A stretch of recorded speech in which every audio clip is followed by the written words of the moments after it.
Nigerian National Petroleum Company has failed to remit its statutory funding to the Federation account jointly operated by the federal, state, and local governments in January 2022. This is despite the rise in international prices of oil. That was the second time in less than a year that the National Oil Company would be unable to deliver a dime to the joint account, following the same occurrence in April last year when the firm announced zero remittance for the month. Additionally, a document detailing NNPC's activities for the month under review, presented during the Federation Account Allocation Committee held last Thursday, indicated that the NNPC expended 210.38 billion naira on petrol subsidy during the month. With a deficit of approximately 2 trillion naira out of its projected 2.511 trillion naira, the NNPC was unable to remit roughly 80% of its projected contribution to the Federation account in 2021. Managing Director, Corie Assets, Johnson Chukwu, joins us now to share his perspective on the impact of the rising oil price induced by the Ukraine crisis on Nigeria's fiscal health and energy needs. Good to have you on the show. Good afternoon. Thank you for having me. Yes. First, I'd like your thoughts, on the NNPC's inability to remit funds into the Federation accounts in January. What impact is that likely to have on the Nigerian economy? As you rightly pointed out, clearly we are seeing situations where, because of the payment of subsidy, NNPC is unable to remit fully to the Federation account. And remember, what's happening today is that subsidy is a first-line deduction from the sale of crude oil that should ordinarily come into the Federation account. So what we are having now is that as long as the subsidy is rising and is deducted ahead of any disbursement, what is now disbursed or distributed to the 3 tiers of government is the net after deducting subsidy. So the higher the subsidy is, the lower the amount that's available for distribution to the 3 tiers of government.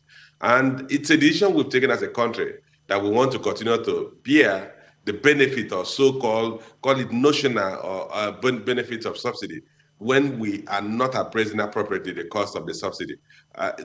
As it stands today, it's impossible for NNPC to pay the subsidy from any other source other than deducting it from our total revenue. All right, Mr. Chukwu, permit me to come in at this point. I would like to talk about this. You're saying that the price of crude oil is actually on the rise. Is Nigeria beginning to benefit in some weird way? Because I want to say, is the federal government kind of benefiting from this Russian-Ukraine crisis? And at the same time, we're hearing that oil will not be also coming in. So talk to us about the balancing act between the fact that oil prices is actually rising and also the shortage of the actual product itself. I think one of the things that will actually bring this closely close home to us is that the fact that Nigeria is among the only 2 countries of OPEC member that objected to increasing oil production to moderate the prices, principally because we don't have the capacity. We no longer have the headroom to easily increase our crude production.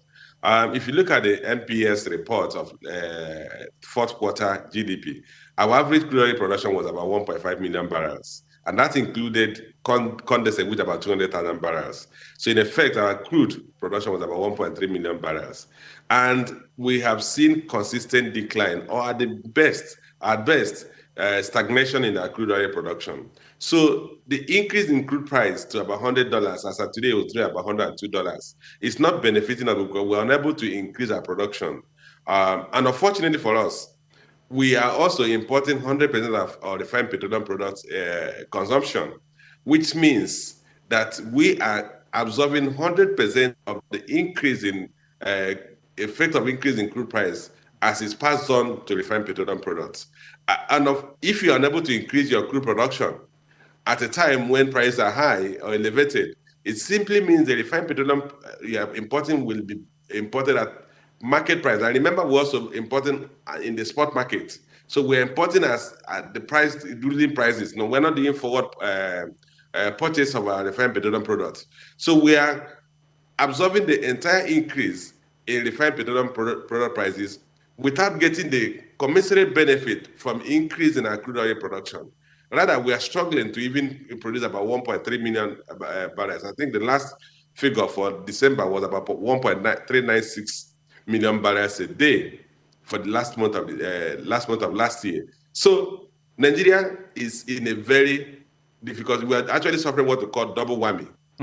We're not able to produce enough crude to take advantage of the increase in crude price, whereas we are paying market price of an increased refined petroleum products market. And so that's why until last month, we have continued to see a negative balance of trade at a point when we should be talking of maybe Ukraine war,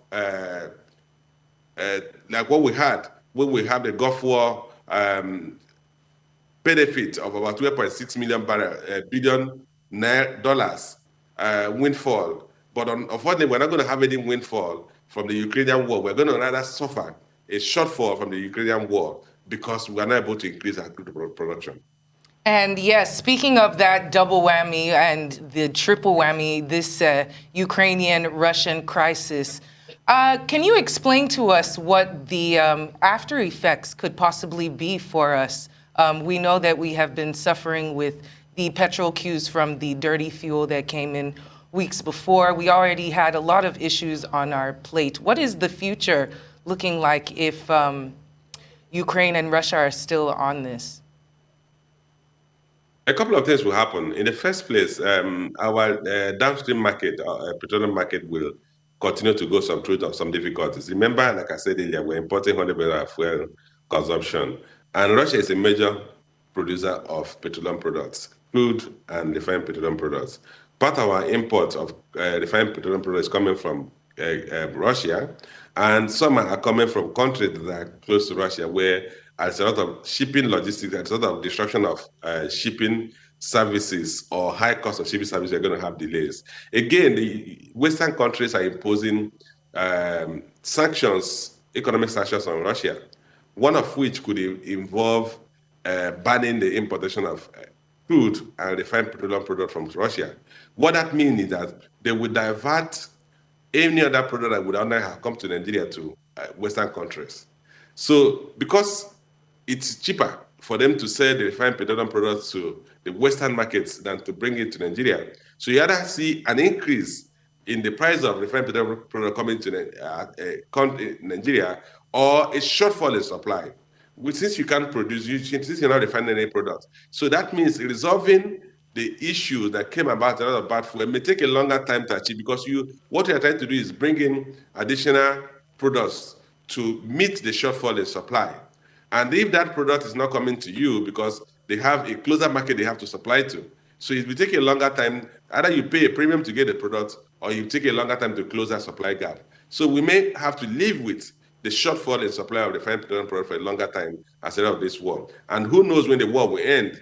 If the war stretches longer, a couple of other things could actually unravel in terms of the economic situation of the country. Now, some analysts are warning that the Russia-Ukraine crisis will have negative repercussions on stock markets around the world, including that of Nigeria. Do you agree with this? If yes, how do we cushion the impact? Well, for stock markets in another part of the world, it already affected most of the global stock markets. Nigeria, to some extent, have not even felt the impact as much as we should. But remember that what has happened, that because of FX challenges we've had in the past couple of years, we've seen a gradual winding down of foreign portfolio investors in the Nigerian market. So, and that's why we've not seen an instantaneous impact of the Russian-Ukrainian war on the country. But having said that, there are a couple of Russian financial entities operating in the country. And those financial entities have extended credits to Nigerian business operators. And now that the Western world is cutting off credit supply to Russian entities, what that means is that those Russian entities are going to call back on their existing lines they've extended to Nigerian entities, which could lead to a fire sale of assets in the Nigerian capital market. And that's where the impact will hit home.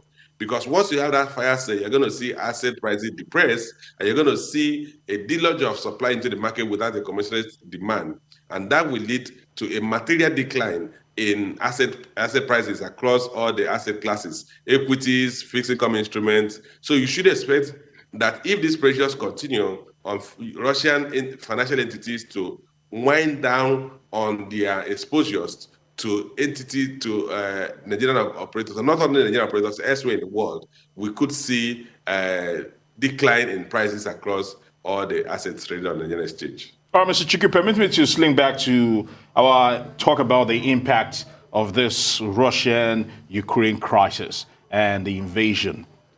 Is it as easy as probably building refineries to help Nigeria optimize this moment? Or is it more complex than that?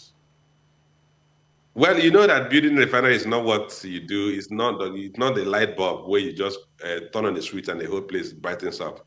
It takes time. One, procurement process to set up a refinery is not something you finish in less than 2 years. Of course, you know the Dangote refinery has been under construction for a couple of years. So that would just give you an indication of what it takes to build a petrochemical complex, as I will call it, because most people are not just building refineries to refine product, building an integrated petrochemical complex that will make it economically viable to do that. So the key thing, like I always say, that the best time to plant a tree was 10 years ago. The next best time is now. We really need to take a decision as a country to, at some point, do away with the subsidy and domesticate our downstream petroleum industry. It would have been better if we had done it a couple of years back. But now, this war has happened on us, and unfortunately for us, we are not prepared for the war. Nobody could have predicted this war to happen, but we all knew that the concept of being a major petroleum product crude oil producer and being an exporter and an importing 100% of your refined petroleum was not the appropriate economic policy any country could have adopted. And speaking of the subsidies, it is a discussion that has been going on for quite some time, with the recent discussion about it not being removed. Is this time to reassess whether we should remove the subsidies? And will it be the right time to do it? As it stands today, the president has already made a decision on it. But I can assure you of one thing: it is a cost this country cannot afford. We are going to be, at some point, forced by economic realities to review our position that will continue to pay subsidy. If you look at the government fiscal condition, and I use this year as an example, the government had projected to a revenue about 10.1 trillion naira, and the expenditure about 17.1 trillion naira. They're leaving a deficit about 7 trillion naira approximately. And at the same time, government said they're going to put another budget of 2.55 trillion naira for subsidy payment. And that will take us about 19.6 trillion naira of government expenditure against a budgeted revenue of 10.1 trillion. That, if the government achieves its budgeted revenue, we are going to be left about 9 trillion naira of 9.6 trillion naira of deficit.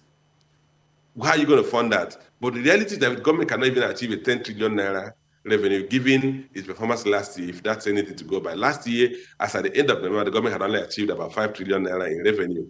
So if you consider that, you can say at best government will achieve 6 trillion naira this year. If it does that, you'll be left with a budget deficit of something like 13 to 14 trillion naira.